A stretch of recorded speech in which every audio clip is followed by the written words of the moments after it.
So why don't we kick off with one of your case studies? We'll do 2 or 3 of yours and a couple of mine as well. I think we wanted to do Carly to start with, because she's quite a unique case with all the traveling that she was doing and what have you. And it just shows how, even if somebody has what you might perceive to be an awkward lifestyle in terms of getting well, traveling from country to country, and some, developing countries where the sanitation and the hygiene might not be so great, she was still able to take her symptoms, roll with them, and gradually change things to overcome them. So I'll fire off to you and let you continue. Yeah, great. Yeah, it's exactly as you say, Carly. She's a humanitarian worker, so she would do a lot of traveling throughout the world. She lived in the US, but would travel through Europe and Central Asia and stuff like that. So part of that was the challenge of probably where some of the health challenges came from in the first place. But like you say, it didn't actually hold her back from being able to solve many of them, and the majority of them. She got in contact with us when she was 30, and last time she kind of felt in good health was around 6 years prior. So sort of mid-20s, when things started to become a little bit harder for her physical health there. At the time she was working, she was situated and based in somewhere in Central Asia, and she suddenly got this upper stomach pain, and this kind of then increased, and it was quite a strange pain in that it wasn't just in her stomach, it then developed in her mouth, and then she had tongue pain and things like this. She had a few challenges of who was I going to work with then? Do I have to go back to the US and see my doctors there and places and things like that? So she didn't, possibly that might be why she didn't really get maybe some of the tests that she would usually run, but her diagnosis was really based on not much testing and more on a description of a situation. She got a diagnosis of gastritis, like inflammation of the stomach, and IBS, which is kind of a bit of a catch-all kind of thing for her symptoms. So this is six years prior, and in that time she tried a lot of different medications like omeprazole and things like this, things that try and reduce your stomach acid levels. She actually was given an antidepressant medication, not for anything to do with mood or depression, but for IBS. And that didn't really work. I'm kind of fast forwarding a few years, but didn't really work for her. And she, to add to that kind of load, she also had 3 parasite infections over a short period of time. Giardia was the parasite. Then, because the symptoms were just increasing at this point, she ended up having her gallbladder removed a few years into this. And what was, they obviously felt they had a pretty good reason to do that at the time, but they do tests on the gallbladder that was removed, and then they actually fed back to her that gallbladder that we've removed was actually perfectly healthy. But now it is removed. They can't put it back in, kind of thing. So ongoing from that, one of the challenges on top of the other challenges that now she doesn't have a gallbladder and she's missing that type of function. So it just means that probably her strategies are not just solving the original problems, but managing that too. So over these few years, again, before she kind of meets us, she has tried a lot of different things with nutrition. She's on all her medications, and so on. So plenty of different diet stuff. Shall I list a few of her kind of symptoms? Because they're more than just tongue pain and mouth pain and stomach pain. Yeah, so I think that's putting it in context as well. When you have a bunch of these symptoms that you're about to list that Carly was struggling with, a doctor often, not always, of course, not all doctors are so dismissive and generalizing in their diagnoses, but many of them are not because they don't want to investigate further, but because they only have 8 to 10 minutes to see a patient these days, whether it's in Europe or the US or whatever, unless you pay for an integrative or functional doctor who's willing and able to spend more time. So they're going to give you the IBS. If you've got bloating and digestive problems, They're going to give you a diagnosis of gastritis if you've got upper digestive symptoms, oftentimes, as you say, without running any testing whatsoever to see what might be causing the gastritis or what might be causing the IBS, because neither of them are going to happen for no reason, right? If there's a set of symptoms or even the diagnoses that are given, that they don't happen without a reason. So fire away and list some of those symptoms that sort of were unique to her in this picture. Yeah, and I think, and there's almost 20 symptoms here or so. So I'll list them through, and we'll notice it's not just in the gut, it's not just in the mouth, it's in other areas of the body too. Starting with like that upper stomach pain, she was continually burping after foods, after eating. If she ate, no matter what she ate, that would be the onset of pain. A mouth and a tongue were, she had sores there. She had lots of cravings for sweet foods typically. She was always hungry, so she'd eat a decent amount, put up with the pain, and then still be hungry. She had very irregular bowel movements, so there was nothing, that just was not there was no consistency there really. Probably because of a lot of this, very low energy. She would get lots of hot flashes. She was frequently urinating, going to the bathroom every 45 minutes. That's like night and day. And then a lot of physical things, like she had a lot of tightness and pain in her neck and right shoulder. She had tinnitus, so it was a constant buzzing noise. Bruxism, which is just grinding teeth typically at night. Anxiety, she was medicating with citalopram, which was very, very useful in controlling her anxiety, but she did have a goal of A, not wanting anxiety, and B, not wanting the need of a medication to control it. She was gaining weight that she didn't feel she needed to kind of gain. She had acne and challenges around discomfort and heavy bleeding around menstrual cycles. So it's quite a list of things that had sort of gradually been building up. And well, the way she put it, she felt it had been building up over the last 5-6 years because she just wasn't getting to the root cause of it. She was kind of band-aiding the things and the symptoms. I think what's really important about that list of symptoms is it's fairly common for people to come along and seek our help with symptom lists that long or even longer.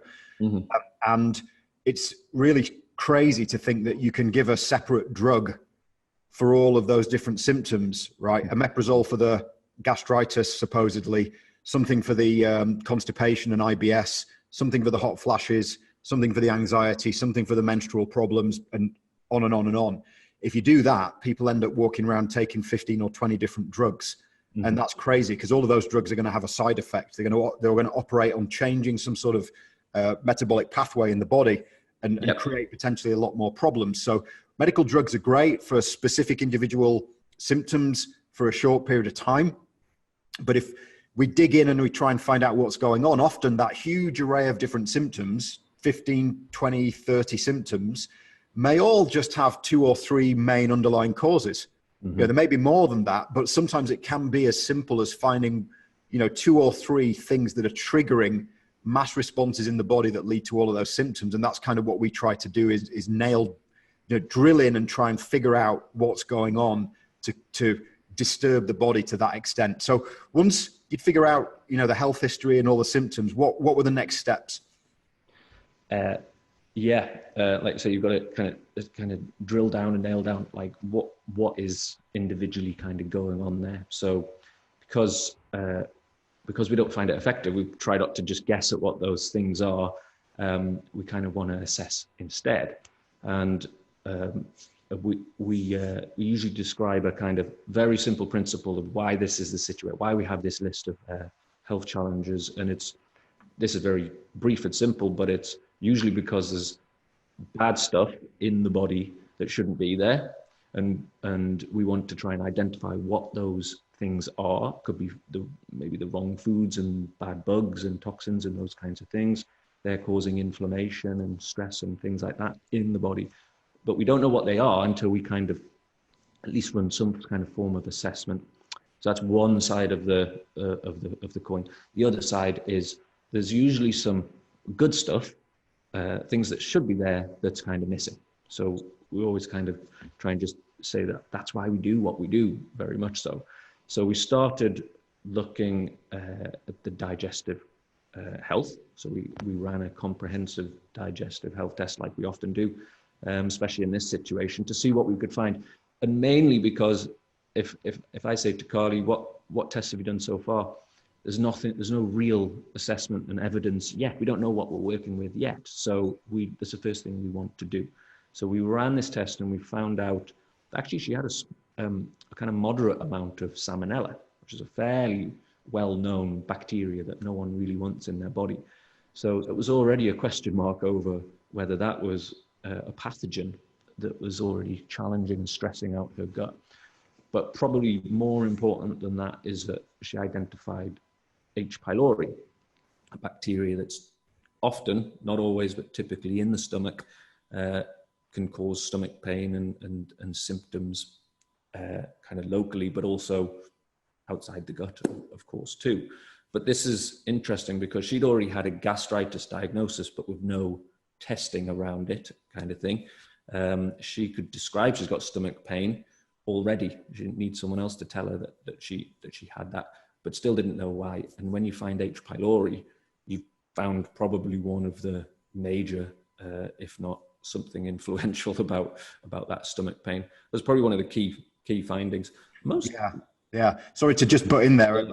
Don't mean to interrupt. It was interesting when the guys Marshall and Warren won the Nobel Prize in 2005 for proving that H. pylori can cause ulcers. When I say can cause ulcers, it's not the only reason. People can get ulcers because of other factors over and above H. pylori, but H. pylori can cause ulcers. The Nobel Prize statement, the press release, said H. pylori always causes inflammation, and that inflammation is in the stomach, and that is gastritis.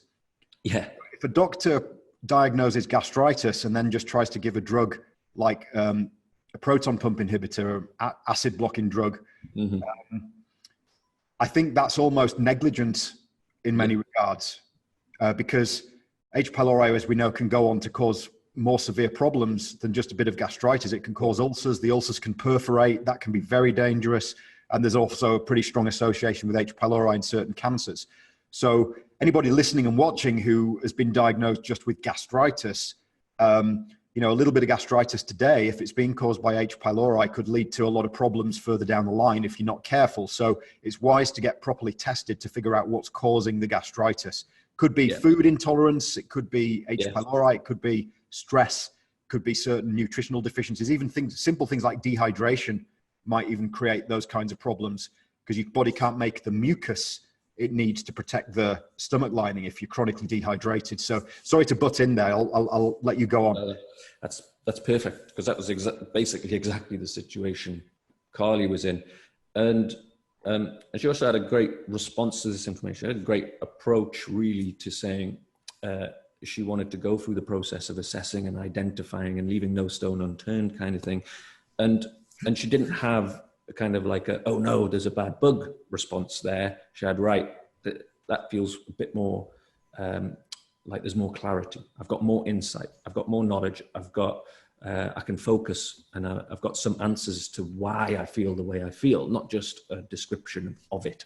There's another key marker on that gut test that just went hand in hand with her situation in the H. pylori, and that was a marker of how much inflammation there was in her upper GI tract, and that marker was up quite high.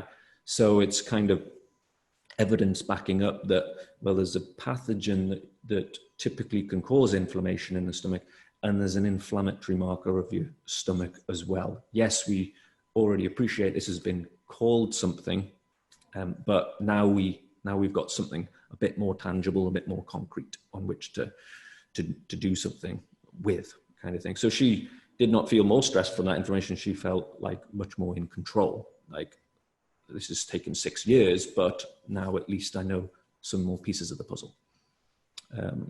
We did get more pieces of the puzzle actually over time, because the duration of support Carly had was about 1.5 years year and a half of improving and not needing as much support, and feeling better and better. But there was enough things to work on, and she kind of had the patience to work through a good chunk of time.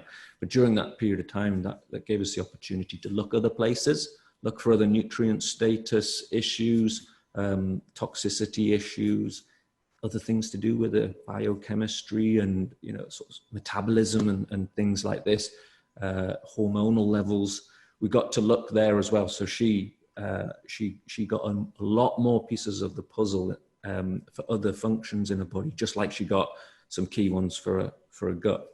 We don't have to kind of go through exactly what all of those were, and I suppose if we fast forward a little bit, she ran H. pylori retests after doing some work there, and got negative results. So she'd eradicated it, which was fantastic. Her symptoms from all the ones that we've listed, she didn't have any stomach pain by the end. Okay, relatively quickly, actually, the stomach pain improved. The burping after eating a meal massively improved, and then completely alleviated. None of that left anymore. And it's not just because she eradicated H. pylori. I think eradicating H. pylori meant that because she was taking Zantac daily at the beginning, and she very carefully, of her own volition, and talking to a doctor, still communicating with the doctors, just titrated it down carefully. She didn't want to jump in the deep end and just stop taking it because she didn't want to take it. She carefully did that. Got herself into a situation where she wasn't taking Zantac anymore, any acid suppressing type stuff. So now because of that, and she could do that with no pain occurring, it meant she was probably just digesting the food much better and therefore not burping. So it's kind of a nice knock-on effect of what it enabled her to do. Yeah, and how did you get the other lab tests done? Because if she's traveling around on humanitarian work around the world, did you sort of set a schedule according to when she'd be back in the US to get the tests done and sort of not rush it and not pressure it and sort of do it that way? Yeah, exactly. There was some places in Europe which was still perfectly logistical and practical to run testing and things like that from where she was living at the time. But she would, every few months, she would be visiting back home, so we could time it in for that point as well, for sure. Cool. And all of those symptoms that you listed to start with, nearly all of them improved. There was a couple that didn't budge.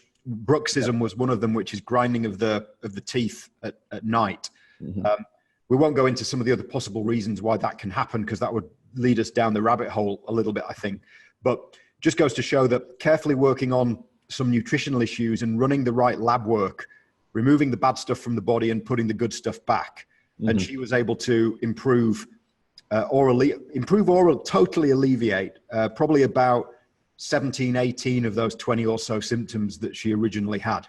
Yeah. And given the option or the ability to do some even deeper work, like maybe really strong heavy metal detoxes, or possibly even some work on her psychology and, you know, maybe even mechanical work, structural and mechanical work in the cervical area, which might be affecting the jaw, and all of that stuff that we talk about in the high-minded health model, you know, she'd probably be able to overcome those symptoms as well. But the real win for her was she went from feeling very dysfunctional to being almost fully functional again.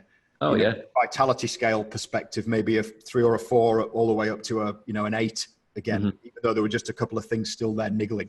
So that's a really cool case study. I will obviously put the written version of the case study on the website for people to look at as well, and direct people to that through these materials.